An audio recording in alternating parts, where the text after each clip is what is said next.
Pornography और porn star का होला आज के वीडियो में बताया जाता नहीं और कैसे वो लोग पैसा कमाला वो पूरा जानकारी दें। तो पोर्नोग्राफी मतलब कि एडल्ट वीडियो जो 18+ होला जन कि आप लोग देखे नहीं वो सब शूट होला वो सब वीडियो बनावला जैसे फिल्म बनेला वो फिल्म बनेला ओकर बाद वही के मतलब पोर्नोग्राफी कहल जाला। और पोर्न स्टार मतलब ओमे जोन पार्टिसिपेट करेला जे एक्टर्स होला जो एक्ट्रेस होला ओके के पोर्न स्टार कहल जाला।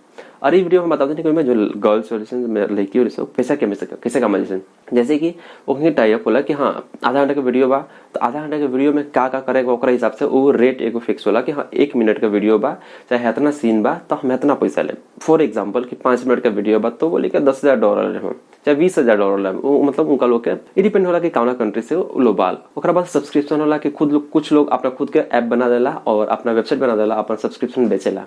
ओकरा अलावा कुछ प्रोडक्शन हाउस के साथ में टाइप होला जितना भी सेल्स आई एफिलिएट से आई चाहे एड से आई जितना भी रेवेन्यू में 30% 50% 60% जो भी परसेंटेज डिसाइड होला उनमें से वो लाइफ टाइम के लिए अर्निंग उनका लगा होला।